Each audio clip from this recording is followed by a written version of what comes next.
America చరిత్రలో బహుశా ఏ president చేయని పనులు ట్రంప్ చేస్తున్నాడు. నిన్ను సమర్థించేవారు ఉండొచ్చు, వ్యతిరేకించేవారు ఉండొచ్చు. You can love him, you can hate him, but you can't ignore him అంటారే. సో ట్రంప్ పనులు రైట్ అనేవాళ్ళు ఉండొచ్చు, రాంగ్ అనేవాళ్ళు ఉండొచ్చు. కానీ ట్రంప్ పనులు మాత్రం ప్రపంచాన్ని డిస్రప్ట్ చేస్తున్నాయి, అంటే ప్రపంచాన్ని అల్లకల్లోలం చేస్తున్నాయి అనేది మాత్రం అందరూ అంగీకరించే అంశం. అంటే Trump after world after Trump will not be the same అనే దాంట్లో ఎవరికి రెస్పెక్ట్ లేదు. సో ద వరల్డ్ ఆర్డర్ను కంప్లీట్గా డిస్రప్ట్ చేస్తున్న ట్రంప్. ఈ డిస్రప్షన్ మంచి కొరకని భావించే వాళ్ళు ఉండొచ్చు, చెడు కొరకని భావించే వాళ్ళు ఉండొచ్చు. బట్ అందరూ అంగీకరించేది ఏంటంటే the world after Trump will not be different. అంటే ట్రంప్ అనంతర ప్రపంచం మాత్రం ఇలా ఉండదు అని. ఎందుకంటే అమెరికా ప్రపంచంలో గ్లోబలైజేషన్కు, ఫ్రీ ట్రేడ్కు ఒక ప్రొటాగనిస్ట్ అంటారే, అంటే ఒక అడ్వకేట్.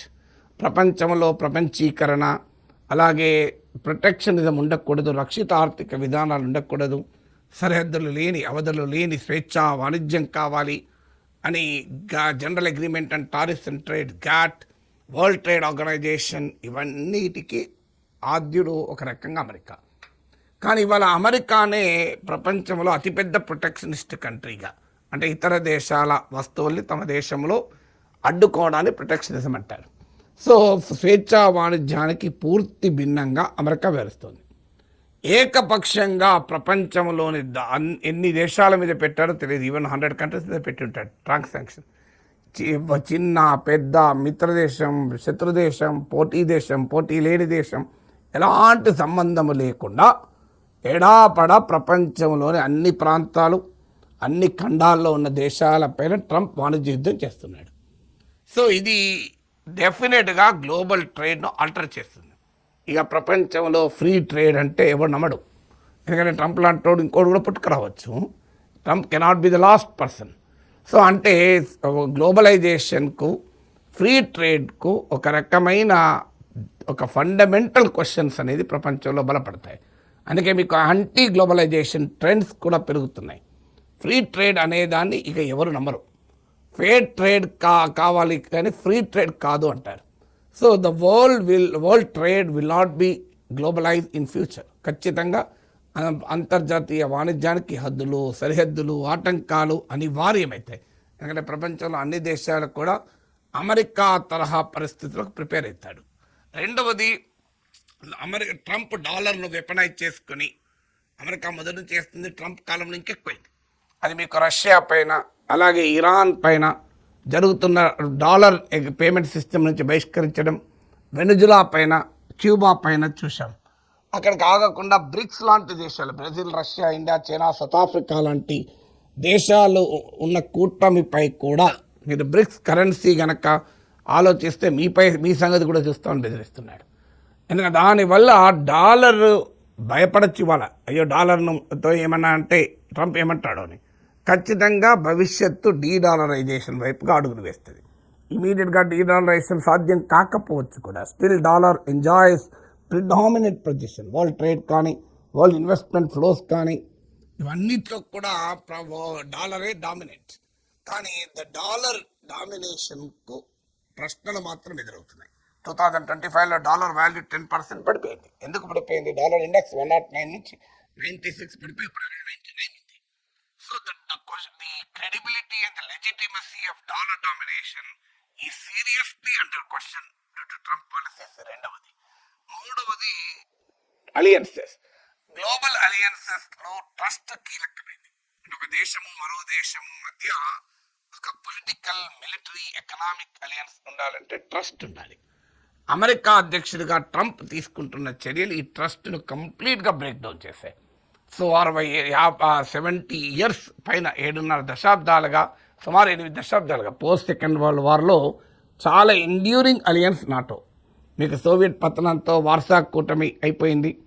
సార్క్ లాంటి కూటములు ఇవాళ ప్రశ్నార్థకమయ్యే 2015 తర్వాత ప్రపంచంలో హైలీ ఎండ్యూరింగ్ పొలిటికల్ అలియన్స్ ట్రాన్స్ అట్లాంటిక్ అలియన్స్. అంటే అమెరికా, యూరప్ల మధ్య బంధం ప్రపంచంలో అత్యధిక కాలం మనుగడ సాధించిన రాజకీయ బంధం.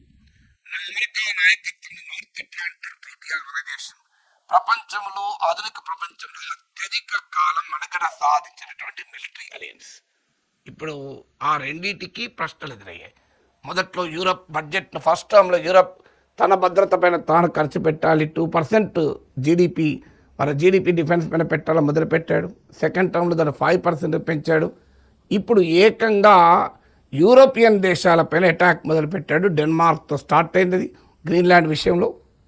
ఇక అది ఎక్కడికి పోతుందో తెలియదు. ఉక్రెయిన్ విషయంలో బైడెన్ పాలనలో ఉన్న ఏకపక్ష సాయం ఆగిపోయింది. బహిరంగంగానే పుటిన్కు అనుకూలంగా మాట్లాడుతున్నాడు. ఈవెన్ G2 అమెరికా చైనాలు కలిసి ప్రపంచాన్ని వెళ్దామంటున్నాడు. సో అందువల్ల ట్రాన్స్ అట్లాంటిక్ పార్ట్నర్షిప్ అమెరికా యూరప్ల మధ్య రెండవ ప్రపంచ యుద్ధానంతర భాగస్వామ్యం బీటలు వారింది. ఇది బీటలు వారాక ప్రపంచంలో ఏ దేశము మరో దేశంతో ఉండే బంధాన్ని with a pinch of salt అంటారు ఇంగ్లీష్లో.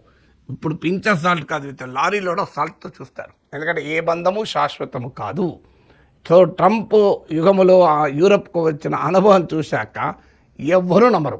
ఇక తమకు ఇక ఏ ఫలానా బంధం బలమైంది, సర్వకాల సర్వావస్థలు ఎందు కలిసి వస్తారని ఎవడు ఏ దేశాన్ని లేదు. ప్రపంచ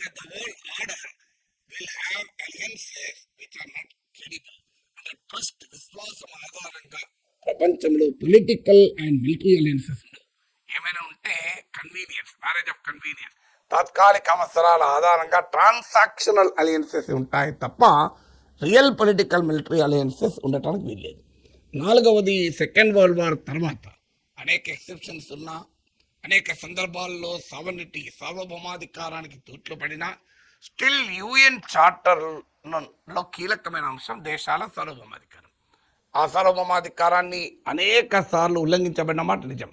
సో ఇప్పుడు కాదు, 1954లో గాటర్మలా, 1973లో చిలీ, మీకు ఇలా నేను చాలాసార్లు చెప్పాను. 1989లో పనామా, మీకు 2001లో ఆఫ్ఘనిస్తాన్, 2003లో ఇరాన్, 2011లో లిబియా, ఇలా 2025లో ఇరాన్. మళ్ళీ ఇలా సావర్నిటీని పట్టించుకోకుండా అమెరికా ఏకపక్ష దాడులు చాలా చేసింది. రష్యా ఉక్రెయిన్ పైన అలాగే దాడి చేసింది. 2014లోనే క్రిమియాను ఆక్రమించుకుంది. రష్యా జార్జియాపై దాడి చేసింది. కానీ ఇప్పుడు అమెరికా అధ్యక్షుడు ట్రంప్ దీనికి సర్టిఫై చేశాడు. ఇక సావర్నిటీ అనేది డిక్షనరీలో ఉండాల్సిన అవసరం లేదు. ఇంటర్నేషనల్ లాను పట్టించుకోవాల్సిన అవసరం లేదు. Law of the jungle is international law. Might is right. బలవంతుడు ఏమి చేసినా అది రైటే, బలహీనుడు ఏమి చేసినా అది రాంగే అనేటువంటి ఒక కొత్త ఇంపీరియలిస్ట్ లాను ప్రపంచంలో ప్రవేశపెట్టాడు ట్రంప్. సో ఇక దీంతో చైనా తైవాన్ పైన ఎగిరిపడినా, రష్యా ఉక్రెయిన్ కాదు ఇంకో దేశం పైన పడినా ఎవడు ఏమీ చేయలేడు. సో ప్రపంచంలో బలమున్నిందే రాజ్యం అంటే రూల్స్ బేస్ ఇంటర్నేషనల్ ఆర్డర్స్ తానే లా ఆఫ్ ద జంగల్ అనేది ఏర్పడుతుంది. So law of the jungle ఏర్పడిన తర్వాత ఏం జరుగుతుంది? ఎవడు వాడు తనను కాపాడుకోవటానికి ఎత్తుగడలేస్తూ ఉంటాడు. సో ఐదవది ఏమవుతుందంటే ఆర్మ్స్ రేస్ పెరుగుతుంది, ముఖ్యంగా న్యూక్లియర్ ఆర్మ్స్ రేస్. ఎందుకంటే ఇలా ట్రంప్ దాడి ఇరాన్ పైన ఉంది, వెనిజులా పైన ఉంది, ఉక్రెయిన్ పైన ఉంది, కానీ నార్త్ కొరియా పై లేదు. ఎందుకు లేదు? నార్త్ కొరియాకి అణ్వాయుధాలు ఉన్నాయి. Simple principal. అందుకే ప్రెసిడెంట్ జెలెన్స్కీ అంటున్నాడు కదా, ఉక్రెయిన్ తన అణ్వాయుధాలను వదులుకొని ఉండకపోతే మిడ్-90sలో ఇవాళ రష్యా దాడి చేసేదా? ఇరాన్ గనక అణ్వాయుధాల తయారీలో విజయం సాధించి ఉంటే దగ్గర దాకా వచ్చిందంటున్నారు. ఇలా కమాండ్ యూనిట్ అమెరికా ముట్టుకోగలుగుతుందా? వెనుజులా దగ్గర అణ్వాయుధాలు ఉండి ఉంటే ఇలా నికోలస్ మదురోను కిడ్నాప్ చేసేవారా? అందులో నార్త్ కొరియా అనుభవం కదా, సింగపూర్కి వెళ్ళి కిమ్కు కరచాలనం చేశాడు ట్రంప్. అందువల్ల మీకు ఆర్మ్స్ రేస్, ముఖ్యంగా న్యూక్లియర్ ఆర్మ్స్కు లెజిటిమసీ, జస్టిఫికేషన్ పెరుగుతుంది. అంటే ఇక తమను తాము కాపాడుకోవాలంటే న్యూక్లియర్ ఆర్మ్స్కైనా సిద్ధపడాలి. మీకు దానికి ఉదాహరణే ఇజ్రాయెల్ ఖతార్పై దాడి చేసిన మరుక్షణం అమెరికా పైన నమ్మకం లేకుండా అరబ్ ఇస్లామిక్ కంట్రీస్ సమావేశమయ్యాయి, 40 నేషన్స్. ఇప్పటిదాకా అరబ్ దేశాలు సౌదీ అరేబియా, UAE, ఈజిప్ట్, ఇలా చాలా కంట్రీస్ ఇజ్రాయెల్ నుంచి తమను కాపాడేది అమెరికా అని భావిస్తున్నారు. అమెరికా మిత్ర దేశాలు ఇవన్నీ ఎక్సెప్ట్ ఇరాన్. దాదాపు అన్ని దేశాలు మిడిల్ ఈస్ట్లో అరబ్ ప్రపంచంలో అమెరికా మిత్ర దేశాలే. ఇజ్రాయెల్ కూడా మిత్ర దేశాలు. ఇజ్రాయెల్కి అరబ్ దేశాలు పడదు. కానీ ఇజ్రాయెల్ మాపై మాత్రం దాడి చేయదు, ఇరాన్పై దాడి చేయొచ్చు, పాలస్తీనాపై చేయొచ్చు అనే నమ్మకంతో ఉన్నారు. కానీ అమెరికా మిత్రదేశం, అమెరికా మిలిటరీ బేస్ కూడా ఉన్న ఖతార్ పైన ఇజ్రాయెల్ ఎప్పుడైతే దాడి చేసిందో ఆ నమ్మకం పోయింది. తర్వాత నెతన్యాహు సారీ చెప్పచ్చు, కానీ ఆ నమ్మకం పోయింది. దానికి రిజల్ట్ ఏంటి అంటే ఈజిప్ట్ రాజధానిలో 40 ఇస్లామిక్ అండ్ అరబ్ కంట్రీస్ సమావేశమై అరబ్ ఇస్లామిక్ నాటోను ఏర్పాటు చేద్దామని చర్చించారు. అక్కడికి ఆగకుండా అప్పటిదాకా కాకుండా సౌదీ అరేబియా పాకిస్తాన్తో కాంప్రిహెన్సివ్ డిఫెన్స్ అగ్రిమెంట్ నాటో తరహా ఒప్పందం కుదుర్చుకుంది.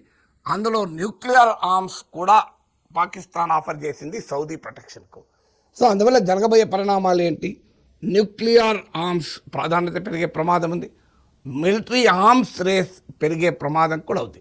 అందుకే నేను అనేది ట్రంప్ చేస్తున్న ఈ పనులు సక్సెస్ అవుతాయా ఫెయిల్ అవుతాయా చెప్పలేం. ట్రంప్ను అంగీకరించే వాళ్ళు ఉండొచ్చు, వ్యతిరేకించే వాళ్ళు ఉండొచ్చు. ఒకటి మాత్రం నిజం, the world after Trump will not be the same. Trump అనంతర ప్రపంచం గతంలో లాగా ఉండదు.